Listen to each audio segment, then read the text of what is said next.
Welcome to WholeCEO with Lisa G.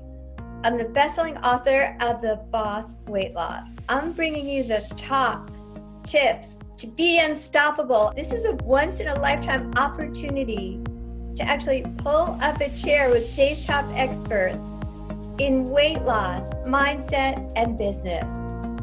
Learn our top tips to set you up for success, so that you can have more energy, be fit and resilient, and feel unstoppable. Welcome to WholeCEO with Lisa G. I'm so excited. Today we're actually sitting down with Dr. Nicole Detling. She received her BA in psychology and sports science from Ohio Wesleyan, MS in sports psychology from Ithaca, PhD in sports psychology at University of Utah, and credentials from Sports Medicine Center at the Mayo Clinic. She's been consulting athletes, performers, corporations, credentialed member of the Team USA with a short track team in Vancouver, 2010 Winter Olympic Games. And that is why I want to speak to you today. You have so many credentials of working with athletes. And I love the tie-in between coaching athletes and coaching executives as well. The mindset piece.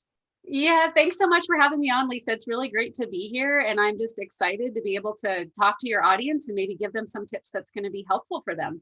Well, welcome. I'm really thrilled to have you here. And I want to start jumping right in with giving yourself grace. What does that mean to you with the people you work with? Yeah, so I kind of want to backtrack just a little bit. So please. when you asked me for 3 topics, so Right. if the audience doesn't know the way this works, Lisa sends an email and says, hey, will you be on my podcast? And if so, give me 3 topics to go from stuck to unstoppable. And I thought, oh my gosh, 3? Only 3? How am I going to give you 3? And so typically, Lisa, when I get asked these questions, I get asked things like, what makes the greatest athletes so great? Or what makes the elite elite? Like, how do they get set apart? Or how do they differentiate from the rest of us or from average? Right. And so that's kind of where my mind went originally, because I have had all that experience with all these elite level athletes. But then I thought, hold on a second. It might be interesting to tackle this topic more from a personal perspective and the things that I've done that have helped me go from, being stuck at different parts of my life to now being thriving and successful and just really loving my life every single day. So these are a little more personal. They're not necessarily the ones that I would say like the best of the best do or the elite, but I feel like these are more applicable for the average Joe and the everyday person who's just trying to do their thing, I want that. I want you to inspire us because I know that you can inspire others to do the same with your personal stories. Yeah. Okay. So when I thought about this, I thought, okay, I've been stuck several times in my life. That's a thing. Like we've all been stuck, no matter how successful somebody is. We can look at someone who's achieved all this success and think, oh my gosh, how the heck did they do that? And I want to be there.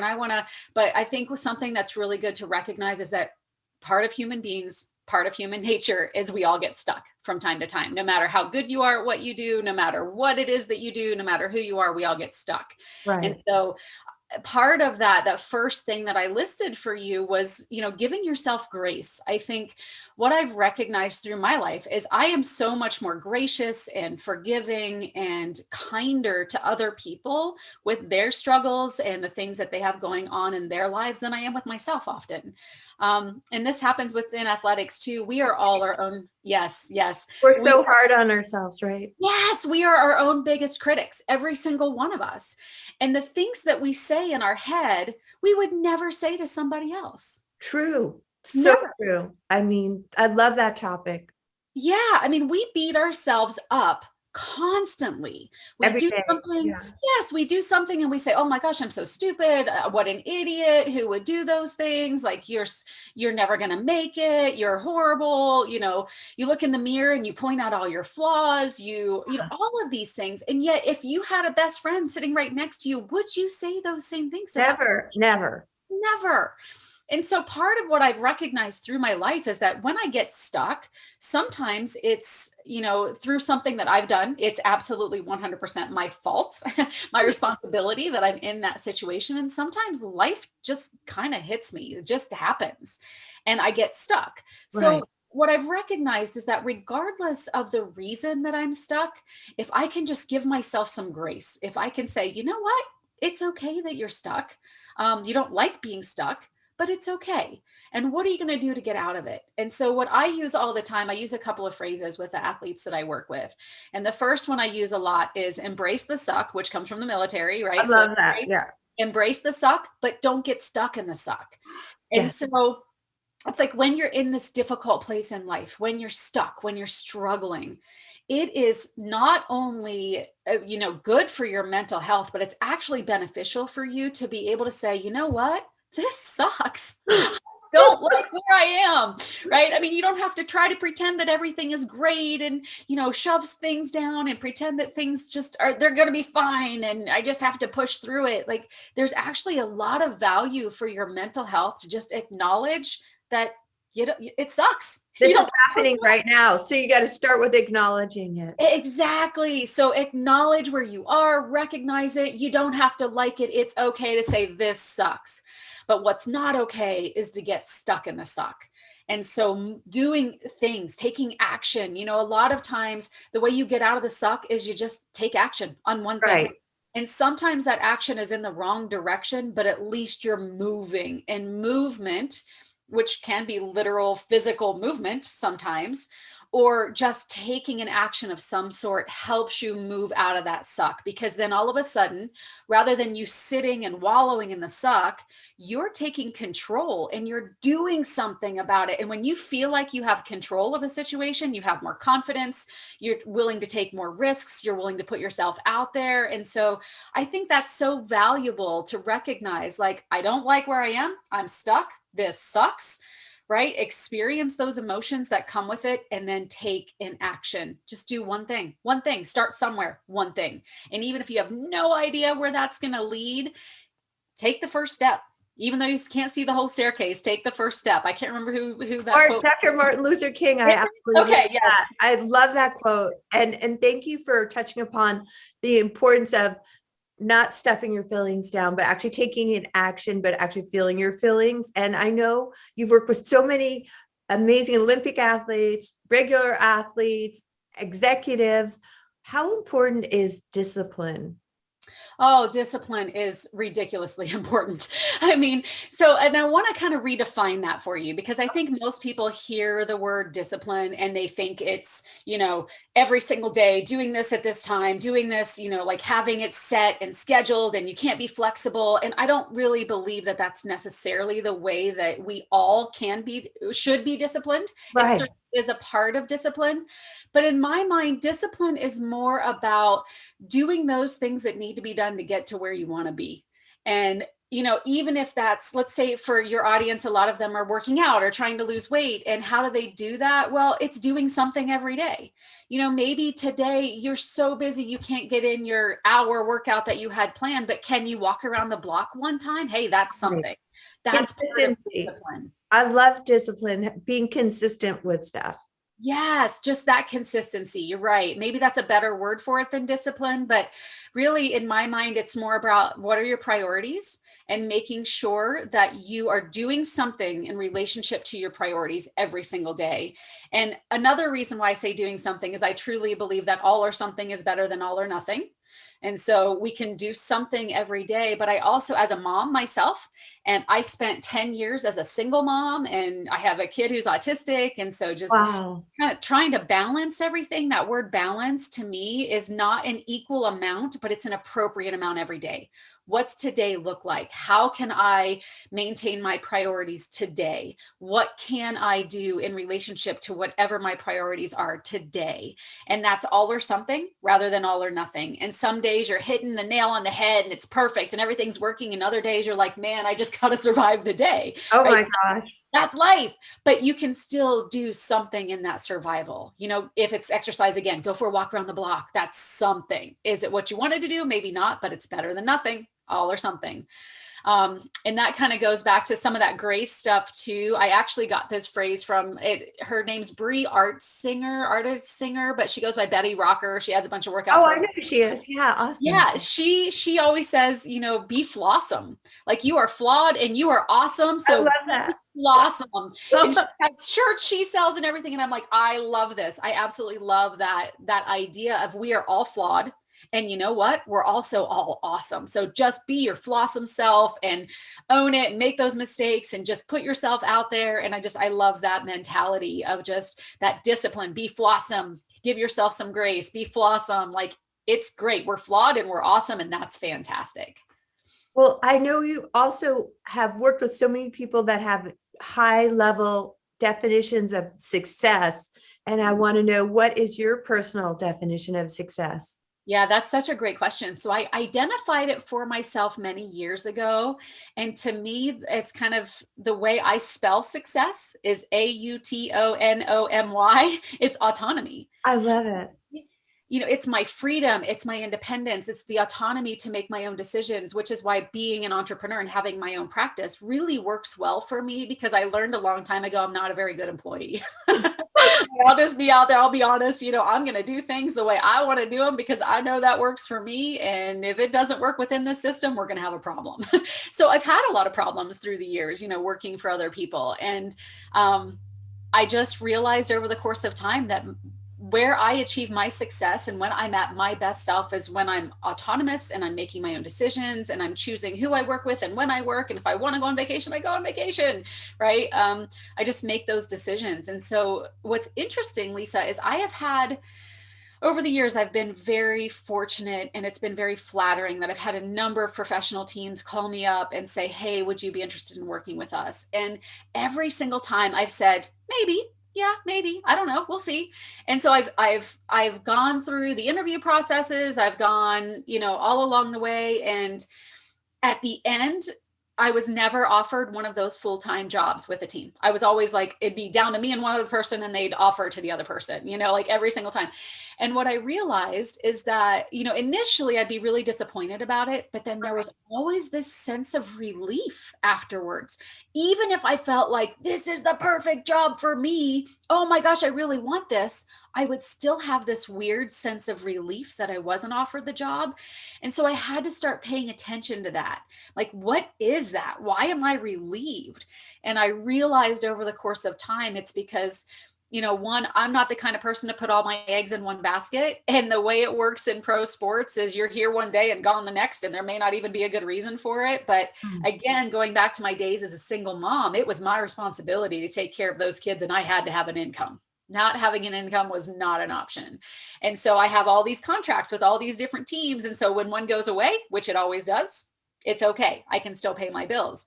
And so I realized then, like through that whole process, that autonomy was so important to me, and not having all my eggs in one basket. And that's been such a blessing for me, because I also find that, I'm happiest when I'm autonomous. I'm happiest when I make my own decisions. And when I'm happiest, I am best at my job. That's when I am my best self. And that's when I can bring my best and do my best, because I don't feel like I'm being weighed down by other people's expectations and decisions. And, I always hated meetings that I felt like this could have been done by an email, like you're wasting my time. Right. And so I am so fortunate to be in a position now that I do have my own practice, and I can be autonomous and make those decisions. But quite frankly, too, I mean, that's where I am now, but it took a long time to get there. And I had to work for a lot of other people to get there. And so that was part of my learning process of what success is for me may look very different than how the rest of the world defines it. And I think that's an important component for your listeners, is figuring out what success is to you. No matter what the world says you got to have $1 million in your bank account. Do you really? Do you have to have that to be successful? The world says you have to work with this professional team to be successful. Really? Is that really what you think as well? And so I believe, I was talking with, I'm going to tell you a little story that just kind of comes along as part of this, but just 2 days ago, I was speaking with a CrossFit athlete who had, she'd sustained a really serious, even life-threatening injury. Oh, That's when we first started working together, was right after this happened, and she was struggling and, thinking that maybe the pain was in her head because she kept going to all these doctors and taking all these tests and nobody could really find anything. And we spent a lot of time together. And then she ended up finding out that she had a really serious spinal cord infection. She had staph in her spine. It was eating away gosh. at the bone structure. I mean, she was literally days away from dying when they found out. She had no idea she was that close to death. She was just in so much pain for so long. So they put her in the hospital. The doctor said, in order to be able to what's the word I'm looking for, to get her spine back in shape. Basically, they're like, the first physician said, we need 14 days to get rid of the staph out of her spine before you can take her into surgery. And the spinal surgeon said, I'm going to give you 7 because her spine is literally deteriorating. We have to get her in surgery. And so she's on a PICC line. She's like, we're laying in a hospital bed, wondering what's going to happen. They ended up 7 days later, they took her into surgery and they took out one of her ribs to replace part of her spine. And then they had a femur from a cadaver to Oh replace my the other God. part of her spine. Put those in, comes out of surgery, obviously has a lot of rehab, like it's so much time and recovery and all that kind of stuff. And you know what, Lisa? Now she is back to doing CrossFit. She is Wow. back to, like, she is also a fitness model. Her body looks amazing. She feels amazing. But here's where, like, that's all great. Like, it's such a fantastic, inspirational, ridiculously cool story for her because she went through so much to get there. Oh But my here's gosh. the key that I want to get to is what she was lacking, and what we talked about a couple days ago is, how do you know when you're there? What does there look like for you? Because she's always had this idea of, it's got to be better and more and higher and faster and stronger, and like she doesn't have a definition of success to her was always just more and better and stronger.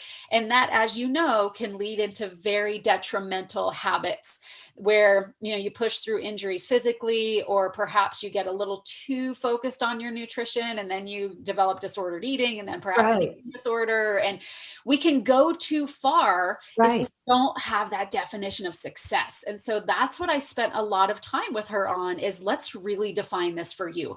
Forget what the rest of the world sees. You don't have to win the CrossFit Open to be successful unless that's your definition of success.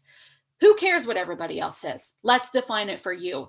What does being there look like? And how will you know when you're there? So that you can experience that joy and fulfillment and happiness and be good with who you are at that point. And then instead of striving and reaching and wanting more, you're focused more on maintenance and being who you are and being the best version of yourself. And that for her was a really empowering conversation because no one had ever really broken it down for her like that. She was always just working toward the world's definition of success and the CrossFit world's definition of success. And she was able to say, you know what? Like, I actually kind of think I'm already there. Look what I've been through and look Wow. where I Oh am. my gosh. I think I'm there right now. And it was like this eye-opening experience for her that she's like, okay, so I can let down on some of these things that are causing me so much stress because I can recognize that I'm where I want to be. And oh my goodness, how empowering is it to realize that you're already there, right? That. I love the way that you define success for yourself so that you can enjoy the journey along the way. Yes. And I love that because that's something I struggle with. I'm always like, got to do this and I got to do that. So it's so good to bring it back to, it doesn't have to be what other people's version of success is, but what is success to you and how can you be happy now?